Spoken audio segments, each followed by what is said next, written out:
José Manuel Frías Raya nació en Periana, Málaga, el jueves 19 de mayo de 1955, en el número 9 de la calle Las Monjas. Hijo de Manuel Frías Molina, Calayo, jornalero de profesión, y María Dolores Raya Mata, Ganguita, ama de casa. Fue el menor de los dos hermanos. Su infancia transcurre en el pueblo y su entorno del barrio de Las Monjas. Allí vivían también los 4 amigos con los que describe parte de sus relatos. El mercado, con los kioscos de verduras, la pescadería, el matadero, el latero y otras dependencias eran el centro social y comercial del pueblo. Su casa y este entorno contribuyeron para él un universo amplio por donde transita con su imaginación en su libro. En su infancia influye de forma decisiva, además de su madre, sus abuelos, particularmente su abuelo materno, José Raya, Ganguita. Su andadura escolar comienza en la escuela de parvulitos que había en el Carrascal, cuya profesora era doña María Muñoz Palma, conocida como Mariquita Muñoz. Tras una rápida preparación y sometido a un riguroso examen por parte de un tribunal muy severo, recibe su primera comunión. Fue felicitado por sus examinadores, aunque tuvo ciertas dificultades con la pregunta que le planteó una examinadora sobre qué deben hacer los matrimonios cristianos para vivir dignamente. El día 4 de junio de 1962 realiza su primera comunión. A su izquierda están el hijo de Demetrio y el hijo del maestro don Francisco el Herrador. Aunque tuvo a don Ernesto Iglesias durante un periodo muy corto de tiempo, sus maestros fueron don Pedro Arrebola la Rubia y don José Navas Herrero. En los últimos años de escolaridad obligatoria en Periana, también tuvo a don Francisco la Rafaela. Lamentablemente, sus obligaciones de ayuda a su padre le impedían una asistencia con regularidad a la escuela. A lo largo de todo este periodo, los niños y niñas de Periana aprendían la mayor parte de tiempo jugando con otros niños. Partes de los juegos eran lanzar el trompo, saltar a piola, juego de las bolas, jugar al pilla-pilla, saltar a la comba, juego de la rayuela, juego de cromos y así hasta más de 20 juegos, muchos de ellos compartidos con niños y niñas, productos de la inventina e imaginación y basados en estrictas reglas que todos aceptaban.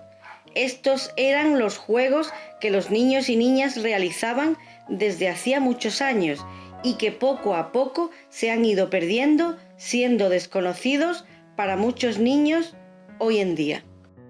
Muchos niños también tuvieron que contribuir a la economía familiar ayudando a sus padres en las labores del campo, recogiendo aceitunas en la trilla o haciendo faenas domésticas. Con el resto de sus amigos visitaba el cementerio el Día de los Difuntos, donde quedaba muy impresionado no solo por el sentimiento que expresaban muchas personas, sino por el espectáculo de luces por las noches. Uno de los eventos que más disfrutaba eran los días previos a las Navidades, en donde las familias elaboraban tortas, rosquillos y mantecados. Isidro la Purita venía a recoger en una enorme tabla portada en la cabeza lo que elaboraba su madre para que fuese cocido en el horno de la María el Sereno.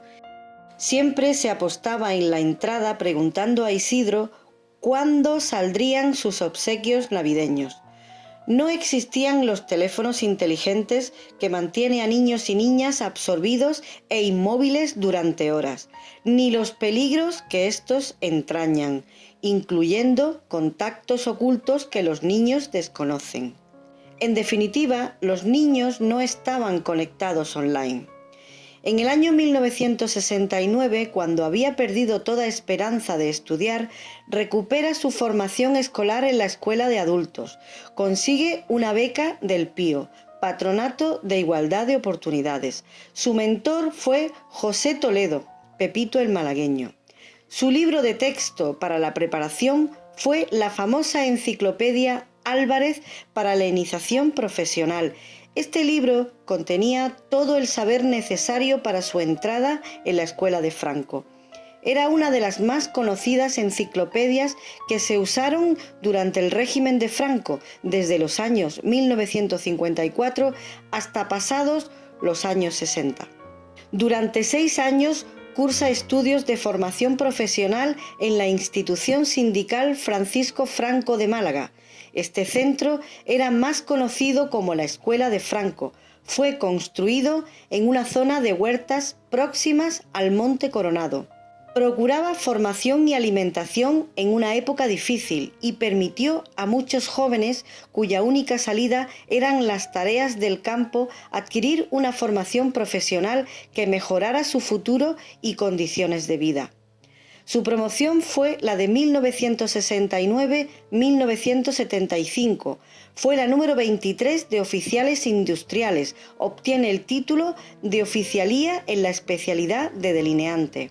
Compaginando trabajo con estudios nocturnos, realiza maestría EICOU e ingresa en la universidad, diplomándose en magisterio, licenciándose en filosofía y letras y ciencias de la información, ramas pedagogía y comunicación audiovisual. Su primer trabajo fue en la empresa metalúrgica Tamese S.A. en el año 1974. Posteriormente fue profesor de adultos contratado por el Ayuntamiento de Málaga en los años 1983-1984. Obtiene un trabajo en la Diputación y se marcha a vivir a los embalses del Guadalhorce, Ardales, entre los años 1984-1991. Su casa se convierte en una academia abierta a todos los habitantes de la zona, donde lo mismo se alfabetiza, se ayuda a los niños de la barriada a hacer los deberes, se preparan oposiciones, entre otras actividades docentes, impartidas de forma gratuita. En el año 1991 aprueba otras oposiciones y regresa a la capital. Comienza a trabajar en el archivo de la Confederación Hidrográfica del Sur, ubicada en el Palacio de la Tinta, Paseo de Redín. Permanece hasta su jubilación y llegó a ser jefe de prensa. También funda el colectivo de formación de adultos La Pluma. Durante el curso 1991-1992 escribió los guiones y presentó junto a Carmen del Pozo, profesora de adultos, el programa Con Vosotros en la cadena SER de Málaga, dedicado íntegramente a la educación de adultos.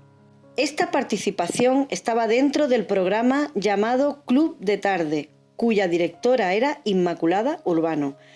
En el primer Congreso Internacional de Educación de Adultos, celebrado en el Palacio de Congresos de Granada en el año 1993, presenta su método iconográfico de alfabetización. Declina una propuesta de trabajar en la UNESCO en París.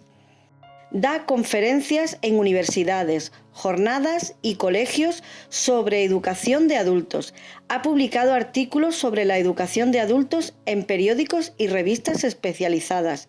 En el año 2008 comienza a publicar en La Almazara, la revista de Periana, siendo muchas las páginas de la misma que ha llenado con sus escritos.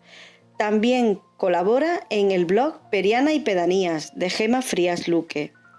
Es autor de los libros San Isidro en Periana, Devoción, Tradición y Sentimiento y 2600 efemérides perianenses. Gran devoto de San Isidro Labrador, cuya festividad se viene haciendo desde mediados de los años 1700 y continúa en la actualidad.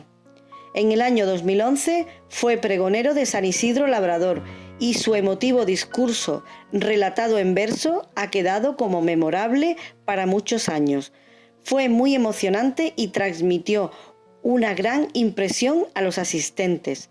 El 9 de marzo de 2014 también fue pregonero en La Fuente, con la adquisición de la nueva imagen de San Isidro. Continúa participando en actividades relacionadas con San Isidro.